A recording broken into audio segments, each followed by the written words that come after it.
la historia de los años de la década del 60, del 70, si ustedes quieren también la del 80, han dejado todavía preguntas sin responder a propósito de ese pasado sobre el cual se discute tanto y que algunos llaman simplemente, identifican simplemente como el pasado reciente de los uruguayos. Fueron los momentos dramáticos vividos predictadura, durante la dictadura y luego la salida o la transición hacia la democracia. Muchas preguntas sin respuestas todavía, versiones interesadas de pronto de un lado y del otro de cómo fue y qué fue lo que realmente sucedió en el Uruguay de aquella época. La aparición del movimiento armado, el Movimiento de Liberación Nacional Tupamaros, significó seguramente una de las instancias más fuertes que se vivió en el Uruguay contemporáneo, en el Uruguay moderno. Esto ocurrió tan solo unas pocas décadas atrás. Y decíamos que una de las de los interrogantes importantes que han quedado concretamente sobre esa época fue la suerte de algunos de esos personajes, la historia real, ¿verdad?, de esos personajes que se convirtieron en protagonistas privilegiados, importantes. Privilegiados es una palabra indebida en este caso, pero importantes de ese momento. Y hablábamos que allí había mucho de leyenda, había mucho de versiones interesadas, había mucho de vida real. Hay un personaje que sin duda es uno de los personajes más atractivos para indagar, para un periodista, para un escritor, para alguien que quiera desentrañar los sentidos de esa época, que es Héctor Amodio Pérez. En el año 2001, el escritor Hugo Fontana publicó ya en la editorial Cal y Canto un libro que ahora es retomado por otra editorial, Punta Oscura, y que tiene el título La piel del otro, la novela de Héctor Amodio Pérez, que está escrita por el escritor Hugo Fontana, periodista también, que ha publicado poesía, cuentos, novelas, trabajos de investigación. Ustedes pueden incluso haber leído en fecha reciente muchos de sus colaboraciones como crítico literario, como hombre que analiza, digamos, no solamente lo que tiene que ver con la literatura uruguaya, sino también muchas veces la literatura de otras partes del mundo. Ha obtenido 2 veces la medalla de oro Morosoli, premio Narradores de Banda Oriental, Fundación Lolita Rubial, en el año 2001 y 2003. Ha ganado el primer premio en narrativa de la Intendencia de Montevideo. Fue 2 veces finalista del premio Juan Rulfo Radio France Internacional en novela corta y cuento. Se ha desempeñado como periodista cultural en múltiples medios y actualmente colabora con el suplemento El País Cultural del diario El País de Montevideo. Fontana tiene también una serie de títulos propios conectados con el mundo de la narrativa, y allí en la narrativa ha transitado más de una oportunidad, digamos, con el sesgo o ese costado que muchos escritores reservan para el thriller o los relatos que están cargados también de situaciones de corte policial. Les comentaba que La piel del otro significa, digamos que un acercamiento no solamente a lo que fue y a lo que se supone es la vida de Héctor Amodio Pérez, la reconstrucción a través de testimonios varios, sino también la reconstrucción de episodios muy importantes que se dieron en esos años que sobresaltaron al Uruguay. Estamos en línea con el escritor, periodista y autor de La piel del otro, Hugo Fontana. ¿Qué tal, Fontana? Buen día. Buen día. Buen día, Traverso. Gracias por recibirnos. El interés, la pregunta puede resultar casi obvia, ¿no? Pero el interés de Amodio Pérez para ti, que se descolgó ya en el año 2001, con la publicación de una obra que yo recuerdo haber leído con mucho interés, que busqué apresuradamente ayer en mi biblioteca y no la encontré. Este libro es la prolongación de aquel, tiene modificaciones, tiene, digamos, instancias de investigación nuevas. En realidad es una edición ampliada, pero porque yo me conecté en esta reedición, con gente que me había quedado sin consultar aquella vez, que me había quedado un poco en el tintero.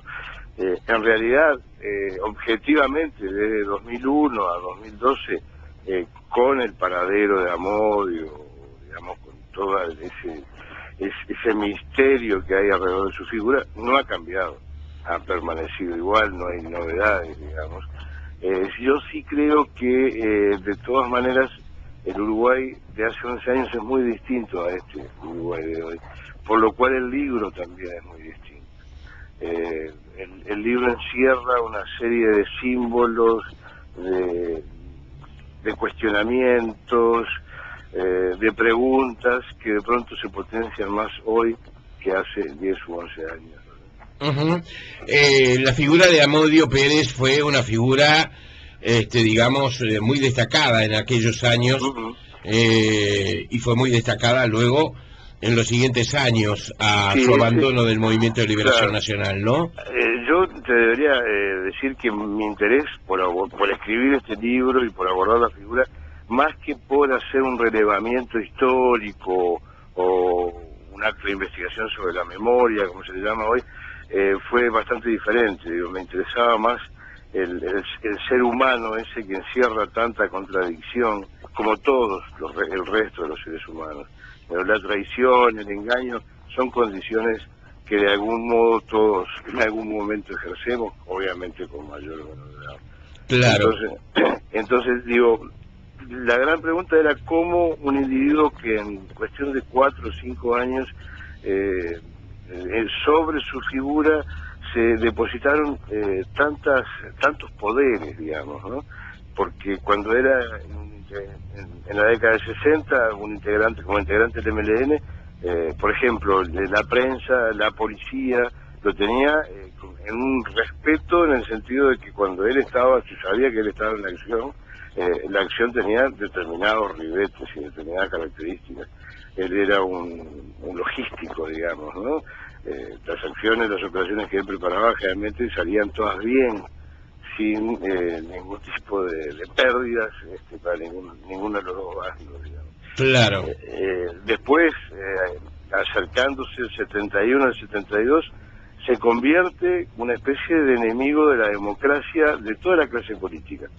Se enfrenta con Jorge Valle, se enfrenta con Wilson, se enfrenta con la gente del frente, y después, poco tiempo después, es condenado a muerte por sus propios compañeros, ¿no? Es decir, ¿cómo un ser humano encierra tanto? ¿Cómo se lo puede demonizar tanto? ¿Y cómo se puede perder de vista que no era otra cosa que un ser humano? En realidad ese fue el gran móvil de mi libro, que creo que de algún modo tiene respuestas a todas esas preguntas. No tiene la respuesta acerca del paradero, digamos, de dónde está. Eso era la pregunta que menos me interesaba saber. ¿Dónde estaba? Digo, no tenía ningún sentido. Digo, acá lo que tiene sentido es incluso cuando él decide transformarse en nadie, en dejar de ser quien había sido y de convertirse en otro hombre que seguramente aún está vivo. Claro, sí, muy probablemente esté vivo. Hay una tarea muy fuerte de investigación, lo que fortalece el libro, ¿verdad? Además hay un estilo de casi de acta literaria en lo que tiene que ver con el traslado de esos testimonios, los alcances de esos testimonios, que a veces son verbales, otras veces son a partir de las crónicas periodísticas de la época, fundamentalmente la prensa gráfica, ¿verdad? Y también de algunos libros que seguramente fueron consultados. ¿Fue fácil encontrar esos testimonios? Llevó su trabajo, ¿no? Es un trabajo exhaustivo de prensa, que después que se va ordenando y que se van obteniendo las primeras pistas resulta más fácil, digamos, pero fue un trabajo duro. El relevamiento de prensa de la época, básicamente yo lo hice en la biblioteca del Palacio Legislativo, que es una maravilla, entrevisté a más de 20 personas, recogí material acá y allá. Digamos que mi gran tarea, más allá de esa tarea de hormiga, digamos, fatigosa, fue la de hacer el montaje, digamos. Yo me encontré como un editor de una película, Claro. con 200 horas que tenía que dejar en 1 hora y media, digamos. Sí, sí. Ir acomodando las escenas, dándole una relación cronológica, pero también una relación que alimentara justamente ese misterio, esas preguntas que a mí me habían llevado a escribir el libro. Encontrar esos testimonios ya de por sí es muy valioso. Yo contaba más temprano que en más de una oportunidad, por ejemplo, formulé preguntas sobre Amodio Pérez frente al micrófono y fuera del micrófono, por ejemplo, a figuras como Jorge Zabalza, a figuras que eran notorias del Movimiento de Liberación Nacional, por ejemplo, al que hoy es el propio presidente de la República, y las respuestas siempre serán evasivas, además de condenatorias, ¿verdad? Es decir, la palabra traidor salía muy rápido y algún insulto. Muy fácilmente. Ahí está, y algún insulto. Pero incluso alguno de ellos realmente considera que concretamente Amodio Pérez fue el gran responsable del quiebre del movimiento Tupamaro.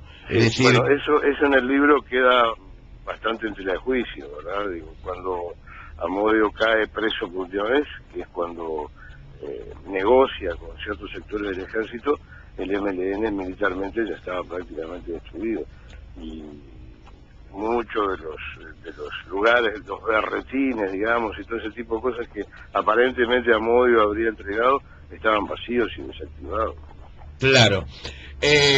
Página 18 del libro. Acciones de Amodio Pérez, apunté yo. Además de ir al Centro Caramela, teníamos otras reuniones donde estudiábamos y donde se planificaban otro tipo de cosas. No tengo claras las fechas, pero compartí con él determinadas acciones. Por ejemplo, una bomba en la Bayer, 3 robos de armas a domicilios particulares, infinidad de guardias a una granja que había por Avenida Brasil, cerca de 26 de marzo, donde se reunían nazis que sacaban en aquel momento un diario y que teníamos fichados. Teníamos registradas todas las matrículas de los autos y con eso después más o menos podíamos averiguar quiénes eran las personas. Todas esas guardias me tocó hacerlas con él. Y después 1 o 2 guardias a bancos que fueron atracados posteriormente. Él nos enseñaba a andar en moto, porque en ese momento lo que era muy codiciado en este país eran las Vespa y los Volkswagen. Yo había aprendido a andar en motoneta, ya sabía, y él nos enseñaba a andar en su moto, una Triumph, dice uno de los testimonios. Tú has mantenido, digamos, el anonimato, que es, digamos, un método totalmente legítimo. ¿Piensas que si no hubieras mantenido ese anonimato, te hubiera costado muchísimo encontrar los testimonios? Mira, en algunos casos, yo en la medida que fui haciendo toda esa gran cantidad de entrevistas, en algunos casos me encontraba con gente que me decía, yo te hablo pero no quiero figurar. Y en otros, no, digo, esas 2 personas que vos nombraste están ahí en el libro, digo, Jorge Zabalza, el propio Mujica cuando era senador en aquel momento, que obviamente no tenían ningún inconveniente en figurar. Pero a mí me pareció que, primero, que si yo respetaba el anonimato de unas personas, no podía, barajar nombres y silencios, ¿verdad? Y después, cuando fui armando justamente el libro, fui estructurando y montando y editando toda esa cantidad de información, me empezó a gustar, digamos, esa confrontación permanente entre opiniones, discrepancias, pequeñas contradicciones, que es lo que incluso me llevó a pensar en el libro como una novela, ¿verdad? Ajá. Como una ficción colectiva, como dice Eckenberger, el ensayista alemán, en donde se encuentran una cantidad de versiones sobre un mismo hecho, y eso es lo que da riqueza a la historia. Sí. Si no, todo sería muy plano y muy aburrido. Por lo tanto, eso me llevó a buscar, a dejar en el anonimato a todo el mundo. Además yo creo que los uruguayos tenemos un problema que también intenté evitar ahí. Es decir, si el emisor me cae bien, yo creo en lo que me dice. Claro. Aunque me esté mintiendo. Y si el emisor no me cae bien, no creo, aunque me esté diciendo la más absoluta, la más pura verdad. Entonces, eso no me gustaba tampoco para un caso tan complejo como el de Amodio Pérez. Claro. Ahora, Amodio Pérez, incluso algunos de sus ex compañeros de BP y Color, algunos de ellos todavía viven, ¿verdad? Y lo conocen perfectamente. Señalaban que en un primer momento Amodio era una personalidad que podía marcarse como común y en algunos casos insignificante. Sí, él se descubre, digamos, ojo, pero en el principio del libro hay entrevistados, gente que fue al liceo con él, sí, algún proyecto de novia, digamos, que tuvo en aquella época. Y todos coincidían en eso, ¿no? Que era un individuo pagado, que no resaltaba demasiado, ni como estudiante, ni como sindicalista, pero que, sin embargo, como ese fragmento que leías recién de la página 18, una vez puesto en determinadas actividades, empieza a resaltar por una mente muy fría, una inteligencia muy fría, muy lógica, capaz de interpretar o de desarrollar los planes de determinadas operaciones, y que realmente era un estratega muy fino. Claro, él fue al Liceo Damaso Antonio Larrañaga, Sí, ¿verdad? sí. Y allí en las primeras páginas ya hay algunos testimonios al respecto. Pero Amodio Pérez, a quienes todos reconocemos, digamos, y quienes vivimos esa época, recordamos como integrante relevante del Movimiento de Liberación Nacional, más que eso, como uno de los operadores militares más importantes, Sí, ¿verdad? Quizá en el terreno de la operatividad militar, quizás el más importante. Claro, claro, claro. Se señala también que, sin embargo, pudo ser uno de los responsables del asesinato de Herbert Kukurs, un hecho que sacudió también la crónica de aquellos tiempos.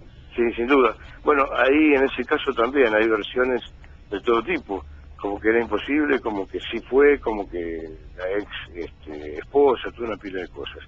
En realidad, el asesinato de Kukurs es un episodio previo a la formación del MLN, y él, en el barrio donde vivía, que es el barrio de los judíos, digamos, como popularmente le conocemos, Sí, sí. la calle Justicia, Arenal Grande, etcétera, etcétera, perfectamente podía haber sido contactado y accedido, y en realidad lo que se piensa que él hizo tareas de inteligencia en cuanto a la parte del asesinato de Kukurs, que es absolutamente factible, digo, era en su mente, en su cabeza, como planificador, es perfectamente posible que haya intervenido. Solamente creo que hablando con él, si uno tuviera la oportunidad, sería posible revelar finalmente ese episodio. Yo generalmente a toda la gente que entrevistaba, que lo había conocido, mi última pregunta de cada una de las entrevistas era: si te cruzaras con él, ¿qué harías? Muchos me decían, lo mato, no sé, bueno, lo dejo pasar, no sé qué. Y una de las personas que me pareció lo mejor de las respuestas me dijo: le haría una entrevista, la entrevista de mi vida. Yo creo que sí, sin duda, sería una gran entrevista la que se podría hacer a Amodio Pérez. Sin duda. Un hombre frío, Calculador. sí, que le gustaba la buena vida. Sí, los rastros esos de la buena vida en todo ese momento, claro, era un whisky importado, alguna campera de cuero, pero habría que ver eso, ¿no? Digo, es parte también de una mitología que es muy oscura, muy tenebrosa, y que neblinosa más que tenebrosa, que no se sabría mucho. Digo, son testimonios que van apareciendo una y otra vez, y que yo respeto, obviamente, como que forman parte de mi libro, pero bueno, no sé a qué llamarle buena vida, ¿verdad? Claro, sí, lo que entendemos las personas como buena vida, por ejemplo, la tranquilidad de no saber que alguien nos está esperando en la puerta de nuestra casa, seguramente no la tenía, No, sin duda. Sin pero duda. se expresó en más de una oportunidad, y tú lo dices bien, tal vez en tono más de leyenda que de realidad, sobre sus gustos finos, el buen whisky, las buenas camperas. Incluso se señala ese testimonio que tú entregas allí también, ¿verdad?, de esa visita que realizó Raúl Sendic, padre, en su momento al lugar donde él vivía, allí en Malvin, Sí, sí. y donde se encontró sorprendido con algunas cosas que mucha de la gente del Movimiento de Liberación Nacional, la mayoría de ellas, ni soñaban, vivían en condiciones mucho más precarias. Sí, sí, sin duda. Era también, tenía una debilidad, por lo menos a partir del libro la descubrí, su hijo. Sí, él se separa muy pronto del hijo, ¿no? Todo el mundo coincidía que cuando el hijo era bebé, que en los años 60, 61 por ahí, él era buen padre, que estaba mucho tiempo con él, que incluso él, la mujer había tenido que salir a trabajar y él se quedaba mucho tiempo con él. Pero claro, es un niño de que supongo que deja de ver a los 4 o 5 años, ¿no? Cuando se pasa, cuando él además es uno de los primeros integrantes del MLN que pasa a la clandestinidad, lo que no debe ser muy fácil poder seguir teniendo contacto. Además yo creo que son cosas que a mí no me... tampoco me interesó demasiado seguir en el libro, pues era parte de la vida privada de él. Creo que una vez que se separa de la madre de su hijo, la madre se muda a Buenos Aires, lo que hace más difícil todavía que él siguiera en contacto con su hijo, ¿no? Claro, no se ha sabido nada de ese hijo. Sí, sí, ¿Sí? sí, sí. Yo hablé con él, Está en el libro, porque yo te digo una cosa, yo leí la versión de Calicanto y ahora estoy recorriendo concretamente nuevamente el libro tuyo y voy por la página 123, es decir, estoy en la relectura y no llegué a ese momento. ¿Estuviste con el hijo de...? No, yo con el hijo me contacté en la primera investigación, en 2001, le planteé qué era lo que yo estaba haciendo, yo estaba en mitad del trabajo, y obviamente le planteé que me interesaba mucho hablar con él, tener una entrevista con él, y él me dijo que, lo recuerdo textualmente, me dijo que le parecía muy bien que yo escribiera ese libro, pero que él no quería intervenir ni participar, lo que me pareció además absoluta validez, ¿no? Uh-huh. Son temas privados, de algún modo, no debe ser fácil haberse visto envuelto en un episodio histórico con la intensidad de este caso. Por lo tanto, no insistí, ni ahora en esta nueva investigación. Intenté conectarme de vuelta. Uh-huh. Sí he tenido contactos con algunos integrantes de la familia de él, pero que también prefirieron siempre reservarse su opinión o su relato a propósito de todo esto, que obviamente los impactó como grupo familiar, como grupo humano, muchísimo, ¿no? Sin duda. ¿Intuyes que alguno de ellos puede saber algo con respecto a cuál fue el destino de Amodio Pérez? Y algunos saben. Uh-huh. y algunos ex integrantes o integrantes del MLN también han seguido permanentemente su pista, con suerte, con leyenda, con mito y bueno, pero yo creo que es como se dice más o menos al final del libro, en el capítulo justamente se llama El hombre invisible, ¿no? Que es cuando él desaparece, digamos, que hoy cualquier acción sobre Amodio Pérez, más allá de la pertinencia militar o no, o más allá de la justificación ideológica o no, para el MLN tendría unos costos políticos enormes, y que aparentemente hay una orden de los históricos, digamos, de si se encuentra Amodio no hacerle nada. No hacerle nada. No hacerle nada. Sí.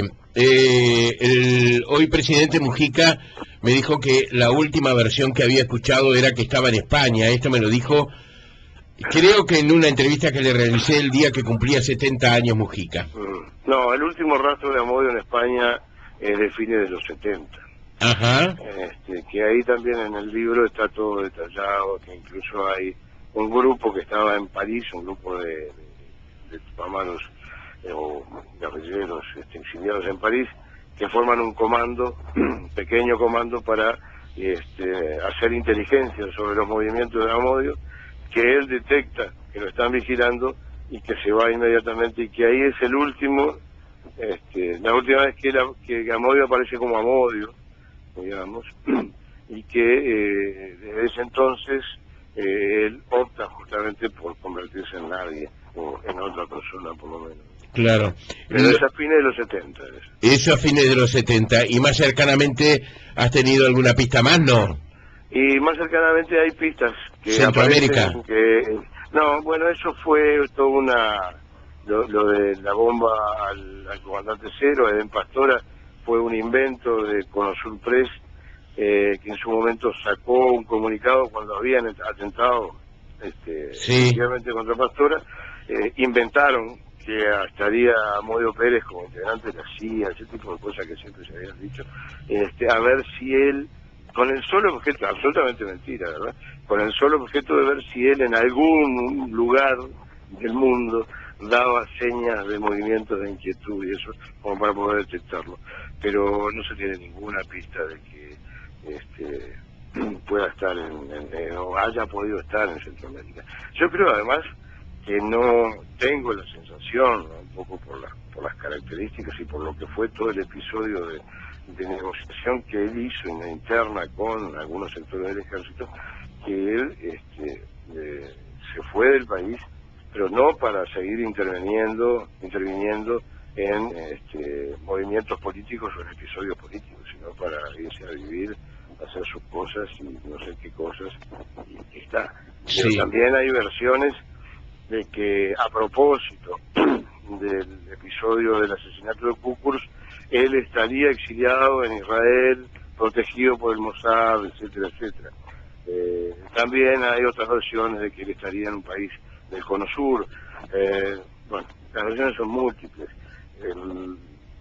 A mí personalmente, yo tengo alguna preferencia, digamos, por esas versiones, o algunas que me parecen más serias que otras, pero creo que no es o sea, creo que a través de la figura se revela, de la figura de Amodio se revela y se desnudan tantas cosas que su paradero en el día de hoy, si está vivo, que ya es un hombre mayor, que estaría cumpliendo 75 años, es un dato menor. Claro. Se le atribuyen algunos de los episodios más impactantes, si se puede utilizar el término, ¿no? Desde el robo en San Rafael hasta el operativo Pando, es decir, anduvo en todos esos elementos. Era un elemento militar de primera línea, se decía que él y Videgain, con características distintas los dos, tenían una gran predilección por ese tipo de accionar, lo cual nos mete en la profundidad de la estructura del ser humano, ¿no? Eso tan difícil de descifrar. Es que todos coinciden además en que él no era una figura ideológica, digamos, ¿no?, que no era un individuo de gran capacidad intelectual en el sentido de formación política. Él era básicamente un estratega militar, y él es el que diseña y participa en la mayoría de las acciones, y generalmente lo hace con mucho éxito, como la fuga de las presas. Claro. E incluso perdón, el propio presidente Mujica, en un momento cuando yo hice la entrevista, estoy hablando de hace 11 años atrás, sí, él me dice con respecto al operativo Pando, Amodio nos había recomendado que usáramos la salida más tortuosa y más lenta, increíblemente, ¿no? Sí, sí. Porque según él, si usábamos la salida más recta y más rápida, ahí nos agarraban. Y él dice, Mujica me dice, y así ocurrió. quienes optaron por el camino del andaluz, es decir, Salerno, el hermano Zabalza, otra gente más, fueron capturados y muertos. Sí. Y Mujica dice, nosotros le hicimos caso con mi comando, y a las 5 de la tarde estábamos tomando una grapa, Sí. en un boliche de la calle La Rañaga, y escuchando por la radio las cosas que contaban acerca de Tomás Pando. Claro. Ese tipo de cosas es lo que define a Amodio como militante guerrillero. El libro tiene algo muy importante, yo reitero, lo leí hace 10 años y ahora estoy en la relectura. De la mano de Amodio Pérez se repasan también muchos episodios importantes que vivió la interna del Movimiento de Liberación Nacional y también muchas cosas que tienen que ver con los episodios históricos que sucedieron eso, incluyendo, por ejemplo, a figuras políticas de primer nivel, por ejemplo, Héctor Gutiérrez Ruiz, entre otros, ¿verdad?, que es mencionado incluso en el libro. ¿Cómo se logra, sin embargo, el libro parece como desapasionado a pesar de la pasión que tiene? Es decir, tomar distancia, ¿verdad?, no ofrecer signos ni de odio ni de amor hacia esa persona que es el hilo conductor de cada una de las páginas. Porque, o sea, yo creo que fue parte de una estrategia mía y cuidada muy férreamente, porque en una figura como la de Amodio es muy fácil caer en maniqueísmo, ¿no? Claro, claro. En blanco y negro.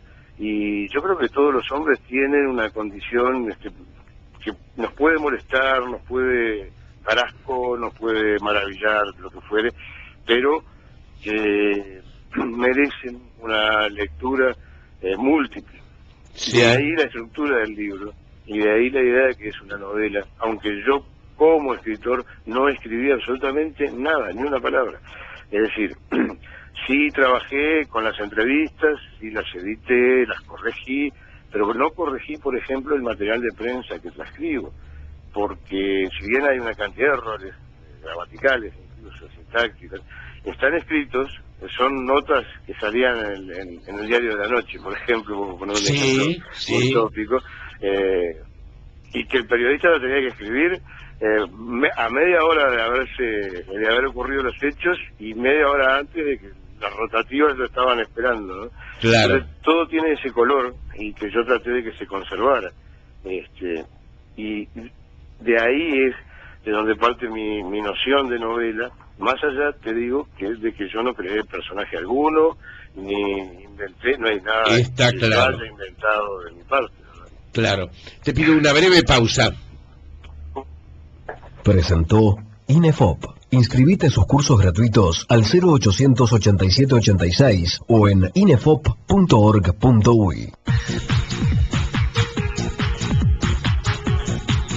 Una manera de ver las cosas. Tiempo presente. Es una presentación de Providencia, previsora de servicios exequiales, con el respaldo de Previsión y Parque del Recuerdo. 0800 2012. Era enamoradizo, pero eso forma parte de pronto de la vida íntima que tú no querías ingresar. Sí, también, pero fue un hombre apasionado, ¿no? Sí. Y el caso de la compañera de él que lo sigue cuando abandona el MLN, cuando se va a Uruguay, también es todo un ejemplo de su personalidad. Sí. Un buen libro a escribir es La vida amorosa dentro del Movimiento de Liberación Nacional, ¿no? Sería, pero sí. Ojo, yo la investigación, de algún modo en la mitad del trabajo maldecía mi opción, digamos, porque primero que es un trabajo realmente formidable de investigación que hay que hacer, pero es que además también uno cuando se mete en esas cosas sale, digamos, más ligero de cuerpo en el sentido de que pierde la mística que en algún momento algunas figuras podrían tener en su alrededor. Sí. Cuando uno se mete en una investigación, lo que encuentra es hombres de carne y hueso, y no héroes, no traidores, no fenómenos, sino gente común como uno, como cualquiera de nosotros, cargados con una cantidad de esperanzas, pero también con una cantidad de debilidades, cargados con una cantidad de fantasía, pero también con una gran cantidad de cosas, sí, digamos, ¿no? claro, de ambiciones por el poder, etcétera. Sí, que están mencionadas en el libro. Alguien muy allegado a Sendik me decía, a propósito de, yo le decía, bueno, pero hubo muchas traiciones dentro del MLN, y dice, sí, pero mucho más que las que se imaginan hubo en el terreno del amor, y no se y todavía no está evaluado, digamos, los enconos, los odios, las fracturas que provocaron eso, ¿verdad? Bueno, Amodio protagonizó uno a principios de los 60, poco después de haberse separado de su mujer, y poco antes de haberse convertido en pareja de Alicia Rey Morales, que lo distanció severamente de otro líder histórico del MLN. Claro. Pero bueno, los uruguayos, por suerte, tenemos siempre una cierta reticencia, cierto pasito atrás a la hora de meternos en esas cosas. Entiendo. También eludirlas totalmente, porque no hablo de llegar a intrusos, ¿verdad? A ser Jorge, Jorge Rial, pero esos elementos también pesaron enormemente en la vida de quienes llevaron una aventura adelante que terminó de una manera absolutamente trágica. ¿Este es el punto final para Amodio Pérez? Y yo espero que sí, a no ser de que haya algún tipo de novedad, que creo que no la va a haber. Sí. Pero digo, por más allá que hubiera, o sea, la única novedad que falta en ese libro, que yo creo que es exhaustivo y que es, lo es, digo, que trata de cumplir y de no falsear al lector, y dar una perspectiva lo más amplia y completa posible, es la aparición de Amodio Pérez, su paradero, una declaración o su fallecimiento. Y creo que ninguna de esas cosas cambiaría o afectaría el contenido del libro. Claro, tal como está. Claro, a no ser justamente que yo pudiera entrevistar a Amodio Pérez, y ahí sí haría una tercera edición ampliada, digamos, pero creo muy poco factible que eso ocurra. Y ahora seguirás con la ficción. Sí, escribiendo novelitas policiales otra vez, que son bastante...